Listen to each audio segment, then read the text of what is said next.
Bonjour à tous, ici Mathieu Vénis. Alors, je suis entrepreneur web depuis 2012 sur le site penser-et-agir.fr, un site de développement personnel, et j'ai le plaisir de te retrouver, Thomas, dans cette deuxième vidéo. Alors, souvenez-vous, on est dans une série de 5 vidéos. La vidéo précédente, on a parlé du pourquoi est-ce que tu organisais le sommet Devenir une entreprise responsable. Ouais. Et dans cette vidéo, eh bien, on va parler des objectifs de ce sommet. Si vous avez raté le premier épisode, vous avez le lien dans la description de cette vidéo. Et on va démarrer tout de suite.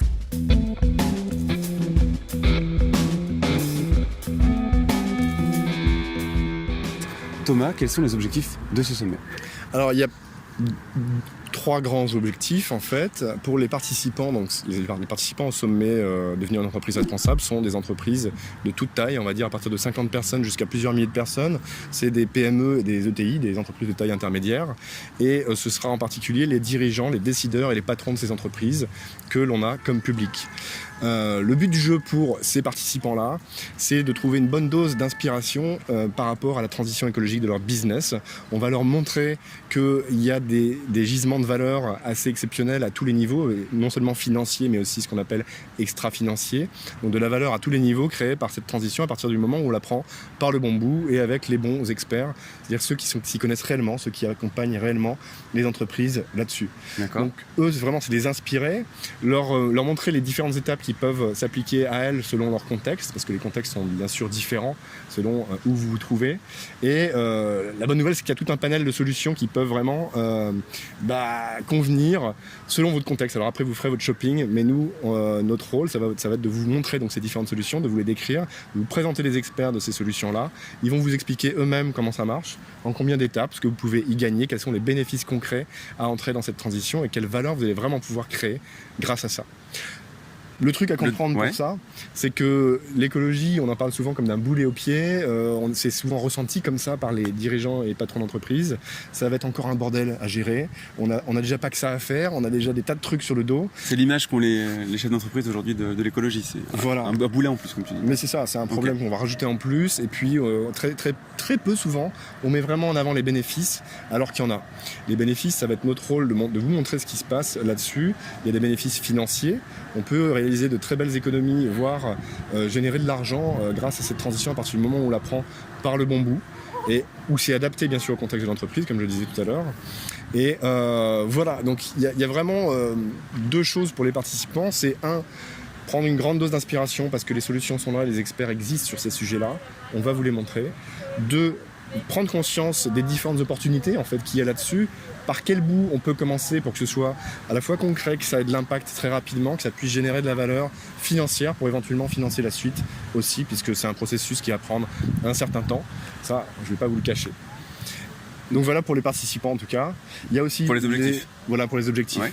Il y a aussi les experts, c'est ceux qui seront invités à mettre en avant ces bénéfices avec ces solutions donc pour tous les participants.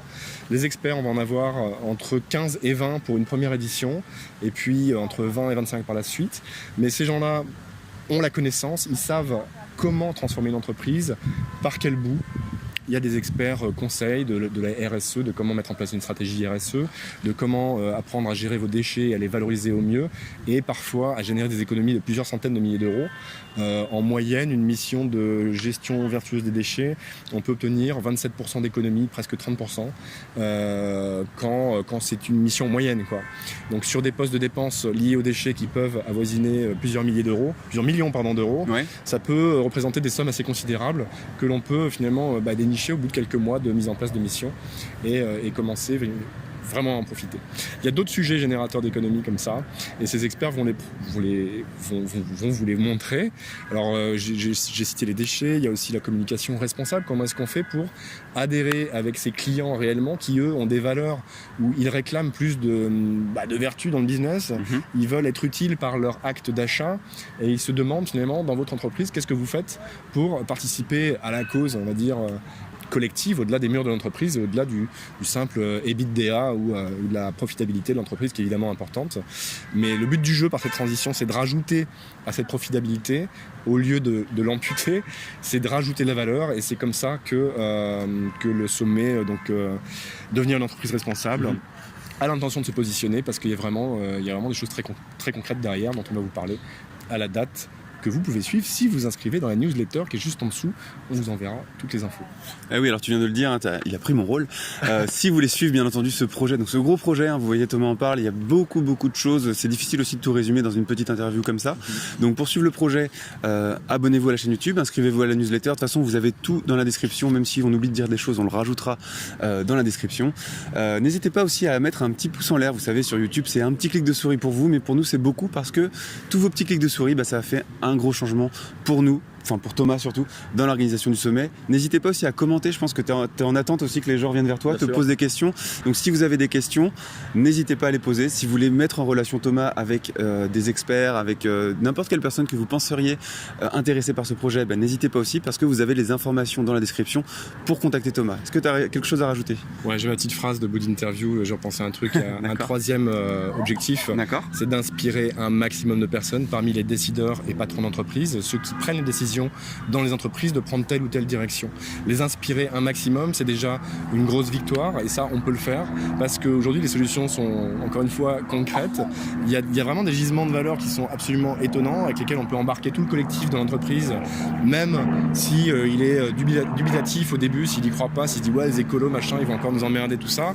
Il y a moyen de commencer petit mais avec un maximum d'impact pour convaincre les collectifs d'entreprise aussi et puis finalement les avoir avec soi dans un projet renouvelé et au goût du jour où chacun va y trouver une nouvelle mission, c'est-à-dire se lever le matin en se disant je vais pas seulement là-bas pour faire mon objectif, avoir mon bonus et puis rentrer chez moi et puis partir en vacances l'été, etc. C'est beaucoup moins métro boulot dodo que ça devient finalement porteur de sens pour chacun et ça peut aussi faire que finalement chacun se retrouve finalement mieux dans ce projet d'entreprise et plus impliqué pour la suite. Donc une grosse valeur d'inspiration, ça c'est aussi l'objectif et pour ça on a des intervenants qui sont vraiment les meilleurs en fait dans leur domaine, qui vont pouvoir insuffler tout ça à partir du moment où vous inscrivez à la newsletter, comme il disait Mathieu tout à l'heure, pour ne pas louper ces prochains rendez-vous. Et moi qui suis du coup dans le développement personnel, c'est quelque chose qui me touche particulièrement et puis que je sens aussi sur la tendance, comme mon site est assez gros, je sens vraiment qu'il y a une tendance sur l'écologie, aussi l'écologie humaine, peut-être même un aspect un peu plus spirituel et une quête de sens en tout cas, que ce soit pour les employeurs, les employés, les décideurs, les investisseurs. Aujourd'hui, on a un changement qui se crée et je pense que ton sommet va être justement un moteur du changement et c'est la belle image, je pense. Le but du jeu, effectivement, c'est d'être un moteur du changement, non seulement un moteur, mais un accélérateur, parce qu'on veut appuyer sur le champignon pour rétablir. On a besoin d'un coup de gouvernail dans le bon sens, parce que là, tel qu'il est placé, le gouvernail nous emmène droit dans le mur et à malheureusement assez grande vitesse. Donc, je pense que vous n'avez pas besoin de moi pour vérifier ça. Il y a tout ce qu'il faut dans les médias. Malheureusement, je rigole, mais c'est vrai. Et partout. Tu parles de spiritualité et ce qui peut rejoindre l'entreprise par rapport à ce biais-là, c'est la valeur de transmission en fait. Qu'est-ce qu'on laisse une fois qu'on a réussi son business, qu'on a créé des centaines et des milliers d'emplois dans son entreprise, quand on est un gros entrepreneur ou même un entrepreneur moyen, qu'est-ce qu'on laisse derrière nous? Est-ce qu'on laisse quelque chose qui va faire des petits et finalement contribuer à ressourcer les choses, à enrichir la biodiversité plutôt que la détruire complètement et faire des déserts?